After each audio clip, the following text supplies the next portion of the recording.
ناظرین، یہ دیوالیہ نظر آنے والا شخص اپنے وقت کا ایک بہت کامیاب بزنس مین تھا۔ وہ ہندوستان کی سب سے بڑی نجی ایئر لائن کا مالک تھا۔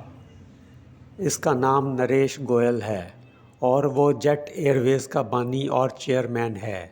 جیٹ ایئر ویز کا آغاز 1993 میں ہوا۔ بہت جلد یہ ہندوستان کی سب سے مشہور اور بڑی ایئر لائن بن گئی، جو 80 سے زیادہ ملکی اور بین الاقوامی پروازیں بھرتی تھی۔ لیکن یہ کامیابی زیادہ دیر نہیں چل سکی۔ اس کے آغاز کے چند سالوں بعد ہی مسائل شروع ہو گئے۔ کمپنی کو درپیش مسائل کے باوجود فضائی آپریشن جاری رہا۔ نریش، جس نے کبھی ہندوستان کی سب سے بڑی نجی ایئر لائن کی قیادت کی تھی، 2007 میں حریف ایئر سہارا کو حاصل کرنے کے بعد مالی مسائل کا شکار ہو گئے۔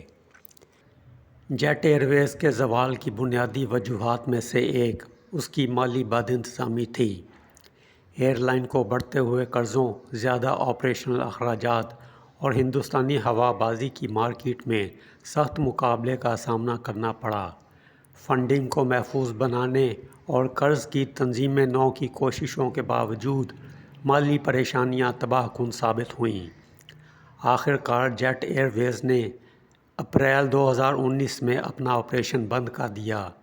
اس کے نتیجے میں تقریباً 16,000 لوگ اپنی ملازمتوں سے ہاتھ دھو بیٹھے۔ جیٹ ایئر ویز کے بانی نریش گوئل نے سیلز ایجنٹوں کو کمیشن کے طور پر کاروباری قرضوں کے طور پر حاصل کیے گئے عوامی فنڈز ذاتی اور خاندانی معاملات پر خرچ کیے۔ نریش گوئل پر منی لانڈرنگ کے الزامات لگے اور اسے 538 کروڑ روپے کے بینک فراڈ میں گرفتار کر لیا گیا۔ اب یہ بدقسمت شخص، جو کبھی ارب پتی تھا اور شاہانہ انداز میں زندگی گزارتا تھا اور بڑے بڑے لوگ اس کے ساتھ ایک ملاقات کے لیے ترستے تھے، جیل میں ہے۔ اس کی حالت فقیروں جیسی دکھتی ہے اور اسے ضمانت بھی نہیں مل رہی۔